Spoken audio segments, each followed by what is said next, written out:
Fantastic. Well, it's great to be with you all on behalf of Rhoda and indeed the whole Agabac clan. So this is taken on our family holiday last year. And so for those of you who don't know me, Ella on the right there is 23. She's off at uni, a year to go, and God willing, she will be a doctor, which will be very exciting. She now has a hoodie that says doctor to be, I think, or doctor in preparation or something like that. Izzy is also off at uni, and Alice is about to go. So this September, God willing, she'll be off as well, so please pray for her choices. And then Toby's gone to Mountain Movers, is I believe the correct terminology. I am instructed not to use the phrase preteens, but Mountain Movers. So he's excited to spend time with Mulligan and Bethany and others. I had the privilege of sharing a TED Talk just two Tuesdays ago, which was a fun experience. It was a bit scary, knowing it was being live streamed to the whole universe. The thing I found hardest about the whole experience was I'm used to talking in church, and I'm used to talking at work, and suddenly I'm speaking to a mixed audience. I know there's going to be Christian friends listening, there's going to be family listening, there's going to be work colleagues listening, clients, and just the wider. And it's quite a challenge to figure out how to present things that are important to me, like my faith, in a way that's going to be accessible to people from very different backgrounds. But a lot of people spoke to me and said the topic I shared about was sort of, is work-life balance achievable? And spoiler alert, I said that's the wrong question, which is a classic thing a consultant should do, is reframe the question. And said that I thought any sane person looking at my life would not describe it as a balanced life, but I would hope they might describe it as a passionate and a fulfilled life. And several people said they found that helpful, people from all those different kinds of backgrounds. And so preparing for the message today, I thought, well, what's a more scripturally rooted way of talking about similar questions? Because we all live busy lives here, right? Many of you got families, work, you've got many, your students here, you've got exams coming up, you've got many responsibilities. We're called to be Christians who live life to the full. Our lives are full indeed, and yet it's sometimes easy to feel like spinning all the plates, and several of the plates are wobbling, and maybe one or two have got dents from previous falls. And I thought that Abraham and Sarah are a great couple to look at as a couple in the Bible who live passionate, fulfilled lives through, very eventful, events in their life, and I thought that might be encouraging. And so that's what we're going to do. We're going to talk about a passionate, faith-fulfilled. And we'll start in the book of Genesis in chapter 11. And to save me getting a crick in my neck, I'm going to turn to that as well. So it's in Genesis 11, verses 31 and 32. Electronic Bibles can be slower.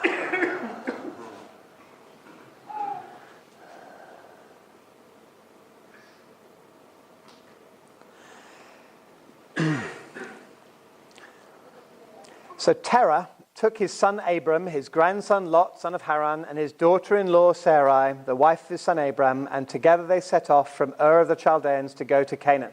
But when they came to Haran, they settled there, and we'll stop there. So just a short passage. But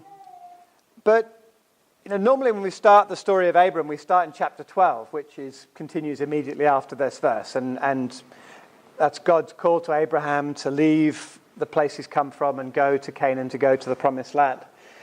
But I think it's instructive to start the story here because we realize that Abram was not the first in his family to be called to go to Canaan. His father Terah was also called to go to Canaan. And they got quite a long way on the journey. So I don't know how well you can read this, but so this is Mediterranean, Israel, and is down here, which is in southern Iraq in modern day geography. And in fact, you can find artifacts from It's been excavated in the British Museum. There's gold jewelry. There's a board game that's sort of roughly similar to backgammon. There's, they've excavated it, and it's quite a, it's a place that has two-story buildings. It was, an established, reasonably mature civilization. So it can't have been easy for Terah and for Abraham and their families to leave their established community. And they traveled about 600 miles up to Haran, which is apparently just near the border of Syria and Turkey, so where there's a lot of conflict going on at the moment. So it's about a 600-mile journey. So about 600 miles to get up there, and then it's about another 600 miles or so, another 500 or 600 miles, on foot. Maybe they had donkeys or camels or whatever to help carry some of their stuff. But that's a long way. You can imagine if you're able to go maybe 10 or, if you're very bold, 20 miles with a family in a day. That might be 30 days, 30, 45 days, a couple of months journey. And the Bible says here they settle in Haran, and for the Bible doesn't say why, but Terah gives up on his dream. He's been called by God to go to Canaan. He gets halfway there, and he settles. And that's my first point, is don't settle halfway there. Don't settle halfway there. And, I think it's easy sometimes to settle. It's easy to give up on our dreams. And I can imagine. We don't know exactly why Terah gave up on his dreams. We do know that he had a son called Haran who died. And sometimes, when you have a bereavement, when you have something tragic like that happen to you, it can really knock your faith. It can be, devastating if something that you believed was God's plan and God's will for your life doesn't turn out the way you hoped and wanted it to be. And perhaps some of us have had, bereavements or precious plans and dreams that didn't turn out the way that we hoped it would. And the fact that the place is called Haran is perhaps because Terah named it that after the son that he had lost. But Abraham and Sarah could have used that as an excuse themselves. They had their own disappointments. They were not able at this point to have children. Abram's name means exalted father, so he was clearly expected to have children, and yet even at the age of 75, which is about how old he was when he was called by God to go, he hadn't had children, and presumably they would have given up on, or been tempted to give up on, the hope of children at that stage in life. For Sarah, being childless, would have been particularly challenging in that society. Being childless was assumed to be the woman's problem, even though, we know today biologically it can be for all sorts of reasons. So they had significant setbacks in their lives that they themselves could have used as a reason to give up on their dreams and plans. And later on, as for those of you who know the story of Abraham and Sarah well, they have other setbacks. They arrive in Canaan ultimately, and having arrived, there's a famine. And it would have been, they must have thought, well, God, we followed your plan, we did the right thing, we left behind where we need to go, and suddenly you brought us to a place where there's no food. Now, how is that your plan? And they have to go down, as you see in the diagram, down from Canaan down to Egypt, and they wait there until the famine has passed before coming back up again. And along the way, they have, some setbacks. Abraham is afraid that Sarah being an attractive woman, as all of our wives are, that that she's going to be taken advantage of, or he might be maltreated on behalf of her. And so he lies to Pharaoh and says, Sarah's my sister. He later does the same thing again to Abimelech, another king. And, it can be hard for wives when husbands are less than perfect and don't stand up for us.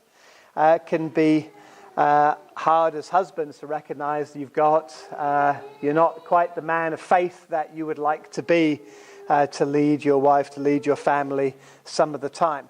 It would have been easy for Abram and Sarah to let those setbacks damage their faith, and yet they continued on, their more than 1,200-mile journey, and they refused to settle halfway there. There's definitely been times in my life when I've been tempted to settle and to give up. Rhoda and I became Christians at the age of 19 when we were students. We graduated at 22. We got married young, which was wonderful. If God brings you the right person at the right time, then seize the opportunity. We went off to Sweden, to go on a mission team. We were going to, join a mission team to go and start a church in Copenhagen. But after going there, I found the transition of new country, new relationships, new married life, new everything, much harder than I was expecting. And I struggled with sin. And it must have been very challenging for Rhoda to see her husband struggling. And we ended up coming back to London, and we're very grateful to people like the Partingtons and the Blows and others who patched us up and helped us get strong again. And then a few years later, in 92, we were sent out another mission team to Oxford, and that was a great adventure and great journey. And I'm grateful to this day for the things that God did while we were there. But we never quite got to critical mass. It was a team of 3, and then 6, and then ultimately about 15 or so. But it never quite got to critical mass. And 4 years later, we reluctantly decided to move back down to London and have a fresh start. And since then, since 96, we've been, in London, in and around Wembley, Harrow area. We've had the privilege of serving with many different hats. And, we've had wonderful times. We've had challenging times. And there have definitely been times when we've been tested and tempted. Our middle daughter, Isabel, not doing well in her faith over the last year has been far and away, the biggest test and challenge for me in my faith for many, many years. And decided to step down as an elder, connected with that was also hard, although her faith is far more important than any hat that I wear. But it's staying faithful through those ups and downs is a real challenge. It's tempting just to settle at some point and think, okay, God doesn't have a great plan for my life, or I've messed up, or circumstances are against me. And I think sometimes God does want to reshape and redirect our plans. Some of the things I wrote down of my career aspirations or other things have been fulfilled in very different ways than how I originally anticipated them. So I think it's humble to recognize that God sometimes wants to take us in a different direction, but it should still be a faithful direction. It should be a step that glorifies God, where we don't cling on to don't cling on to the comforts of home, but we're willing to be used to do great things. Whether you're young or whether, like Abraham, you're 75 years old. Don't know if there's anyone who qualifies here in the room. Don't think so. But some of us closer than others. But I have a couple of questions for you. So, in what ways have you settled in Haran? Have you given up on dreams that God had given you? Have you settled for mediocrity? It's easy sometimes just to get into habits. Sometimes good habits, sometimes not so good habits in relationships, in marriage, in family, in our discipleship, in our ministry. It's important to allow God to wake us up from time to time and remind us of the dreams and plans that he had for us. And I think it's inspiring to see Abram not allow himself to settle in Haran, but to go on to achieve his dreams and through those ups and downs. I mentioned Abraham lying to Pharaoh. I think it's also good from time to time to say, well, how am I doing with my integrity? Are there things that I'm not being open about? One of the biggest reasons to lose faith is when we know we don't have a clear conscience. It's hard to be faithful when you don't have a clear conscience. And, deciding to be open and honest with God, deciding to be open and honest with your spouse if you're married, with one or two close friends who have strong spiritual convictions. I think those are great things to do to make sure that we keep a clear conscience and don't settle halfway there. I sat down with Isabel. I go up most Sundays to have dinner with her, and being an impoverished student, she's very happy to have someone come and buy her dinner. And we have some great talks. And last Sunday we had one of the best talks we've had in a long time. And she said, Dad, I want you and Mum to know that I want to do the right thing, and I want to know how what you think. She says, I always know what Mum thinks. I don't always know what you think. And I think I'm even though Rhoda's more English than me, biologically, I think I have the Englishness of being less forthright, transparent. Sometimes I dance a bit around the bush. And Isabel said to me, I want to know what you think about my life, about the choices I'm making. And I was very grateful that she, invited me into her life, because I've felt there were some areas of her life that was, no-go areas, difficult to talk about. And I was extremely grateful that she was inviting me into that part of her life. And I recognized, I'd because of the hurt in our relationship over her faith decisions, I had settled for a lack of closeness and intimacy in talking about matters of the heart. And my own fears and nervousness about going there had prevented me from having those conversations, even though actually she was quite willing to have them. I'm grateful that she said that, but it could easily have been the case that she didn't say anything, I didn't say anything, we went on, me thinking like, well, at least we're having dinner together, but not going the extra step to say, well, would you like to pray together? Or can we talk about your faith? Or can we talk about, other aspects of her life? So I'd like to encourage you in your family relationships and in your spiritual relationships in church to not settle for mediocrity, to, be willing to go, outside of the comfort zone, to really connect with each other in the heart areas, to have the conversations we need to have to help us be faithful. Secondly, keep your focus on the big things. So you'll probably know that Abraham is given this promise in chapter 12. We won't look at all the passages, but that he'll be made into a great nation. And we're picking up the story a little bit further on here in Genesis chapter 16, where they've been down to Canaan, they've gone down to Egypt, they've come back out of Egypt, and still no children. And their faith is being tested because the promises have not come true. And sometimes, that's the case. God's timing is not our timing. And so Sarah decides that maybe there's a compromise arrangement that can work. And let's read here from verses 1 to 6. Now Sarai, Abram's wife, had borne him no children, but she had an Egyptian slave named Hagar. So she said to Abram, "The Lord has kept me from having children." See, it's always God's fault. "Go sleep with my slave. Perhaps I can build a family through her." Abram agreed to what Sarai said. So after Abram had been living in Canaan 10 years, Sarah, his wife, took her Egyptian slave Hagar and gave her to her husband to be his wife. He slept with Hagar and she conceived. When she knew she was pregnant, she began to despise her mistress. Then Sarai said to Abram, "You are responsible for the wrong I'm suffering. I put my slave in your arms, and now that she knows she's pregnant, she despises me. May the Lord judge between you and me. Your slave is in your hands, Abram said. Do with her whatever you think best. Then Sarai mistreated Hagar, so she fled from her. Wow.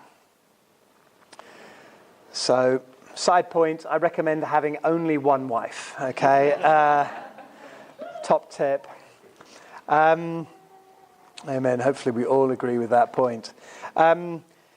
But it's easy at our moments when our faith is being tested, when promises haven't been fulfilled, to compromise and take an easy option. And that's what happens here. Abraham and Sarah take their focus off the big things, take their focus off the promise by faith, and they take a shortcut. And that soon leads to conflict. You know, Sarah blames God, Abraham blames Sarah, or rather Sarah blames Abraham. And, there's a lot of conflict suddenly in their family life. And you could argue that it's because Abraham took 2 wives, and I would also agree with that point.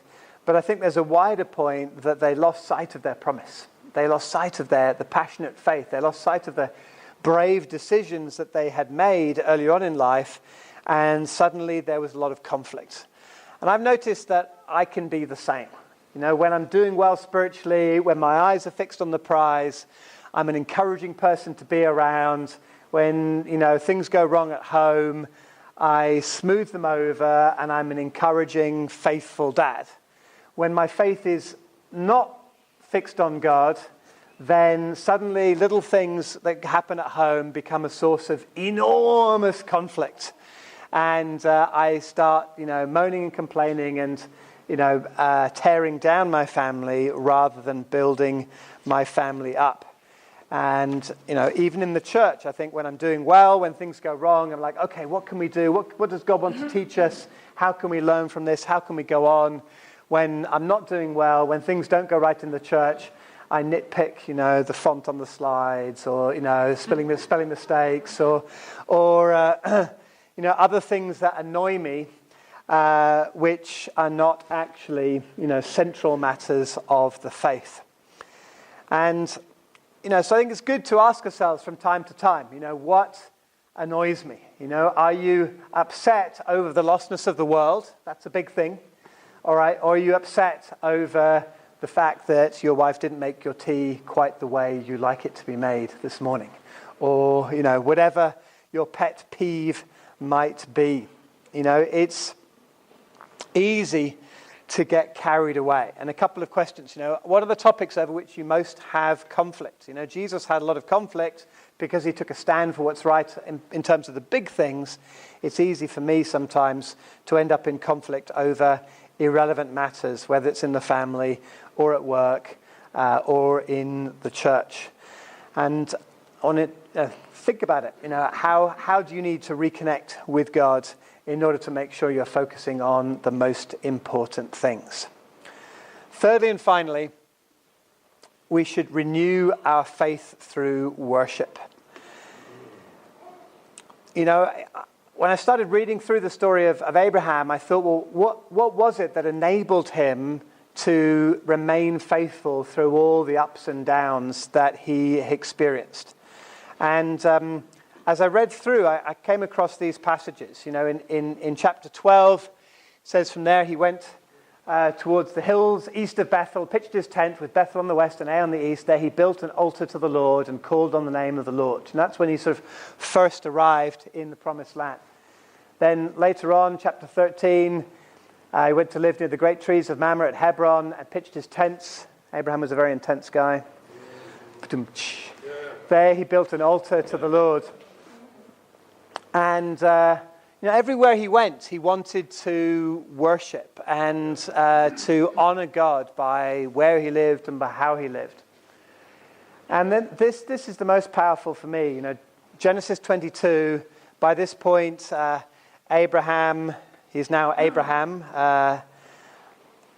rather than Abraham. He's been given his new name, and he's been given the son of the promise, the son of faith, Isaac. And God comes to him and asks him to sacrifice your son, your only son, whom you love. And he decides to go off. He gets up early in the morning, travels on with his servants, and then it says to his servants, "Stay here with the donkey while I and the boy go over there. We will worship, and then we will come back." He sets his heart to go out and worship, and he says, by faith, we will come back. And that really moves me, knowing that his family was on the line, and his son, his only son whom he loved, his life was at risk, and yet he believed by faith that God would give Isaac back to him, that Isaac could raise him from the dead, we learn in the New Testament. And, his focus was on the worship. We're going to go and worship. I'm going to give what I need to give to God. I'm going to pour out everything, even my most precious things, and I trust that God's going to protect me and God's going to bring us back to a safe place. And that's easy to say when everything's going well. It's very hard to say when you're being asked to give up your most precious thing, or when things are going terribly in your life rather than amazing in your life. And certainly for Rhoda and I, the last year has been very challenging because our middle daughter's faith is something that was so precious to us, and for that to be, for her not to be doing well spiritually is so challenging for us. And I can remember coming back from spending, the first night that she shared her, changing convictions. It was the evening of my 50th birthday, which should have been, a very happy day in my life. Suddenly became a very distressing day. And so I came back to Rhoda, and after Izzy and I had been chatting for hours, and I felt like I'd got nowhere at all. And I said, as I was walking back, I realized, okay, I've been 100% focused on my conversation with Izzy, and now I need to talk to Rhoda, I need to talk to Toby, I need to talk to the rest of the family. And I realized, okay, well, I need to be strong. I need to be there for my family. And I sat down with Rhoda and I said, I choose to have faith. And, I was reminded by Romans chapter 4, where talking of Abraham, it says, without weakening in his faith, in verse 19, he faced the fact that his body was as good as dead, yet he didn't waver through unbelief regarding the promise of God, but was strengthened in his faith and gave glory to God, being fully persuaded that God had the power to do what he had promised. I don't claim that I didn't waver through unbelief, because I certainly have done. But it's inspiring to see Abraham and Sarah, going through the challenges in their lives and deciding that despite the circumstances which are so difficult for them, that they would decide to have faith. And the fact that Abraham was willing to go to connect with God, to worship, in order to strengthen and renew his faith from the inside, that gave him the strength to renew his faith and to be able to remain focused on the dreams and plans that God had given him. And so I'd like to ask you, what steps do you want to take to renew your faith in worship? For you personally, for your family, if you're a part of a family, how are you going to renew your faith in worship? And are there dreams that you want to resurrect, to renew, or allow God to reshape, to bring him glory? Are you prepared to make the sacrifices that Abraham was prepared to make in order to see those dreams come true? For Abraham, worship was not just singing. Singing certainly is worship. I love the worship we have at church. But the definition of worship in the Bible is so much greater than that. And Abraham saw, offering his son as an act of spiritual worship. We read from the New Testament that offering our lives as living sacrifices is an act of spiritual worship. So having that worshipful attitude of being poured out like a drink offering, as Paul says in Philippians 2, is a wonderful act of worship, and through which our faith can be renewed. So in conclusion, I'd like to read from Hebrews 11. Hebrews 11 is the sort of hall of fame of faith, and as a London church, and as I believe you as well are doing, we're talking a lot about faith this year. And in Hebrews chapter 11, in verse 8, It says, by faith, Abraham, when called to go to a place he would later receive as his inheritance, he obeyed and went, even though he didn't know where he was going. My life often feels like that. By faith, he made his home in the promised land like a stranger in a foreign country. He lived in tents, as did Isaac and Jacob, who were heirs with him of the same promise. For he was looking forward to the city with foundations, whose architect and builder is God. You know, Abraham lived in tents. He didn't have a fixed place to call home. He moved around. He gave up perhaps the two-story building that he had come from in Ur, archaeologically. But it says he was looking forward to a city with foundations. You know, not just a building, but a city. He had a faithful vision of a spiritual kingdom. And if you read in Revelation 22 about the coming of the New Jerusalem, it talks about a city with 24 foundations. You know, the Old Testament tribes and the New Testament prophets, New Testament apostles, you know, the 24, the symbols of 12 and 12 from the Old and the New Testament. You know, it's the fulfillment of the promises of Abraham that generations and generations, more than the stars in the sky or the sand on the seashore, will come together into a home whose architect is God, rather than a place here on earth. And it's good to be reminded that this earth, wonderful though it is a temporary place. And we're called to be children of faith who, like Abraham, look forward to a heavenly city. So, you know, I see in this passage the 3 points we've talked about. You know, Abraham obeyed God and went. You know, even when it wasn't completely clear what that meant, he didn't stop halfway. You know, he had his ups and downs, but he kept his focus on the most important things and didn't let his squabbles take him off track. And thirdly, he renewed his faith in worship, looking forward to that city with foundations. So I hope there's at least one of these 3 points is helpful to you today, and perhaps something that you can take away and make a decision on that will help you, like Abraham and like Sarah, to live passionate lives of faithful fulfillment. Amen. Thank you.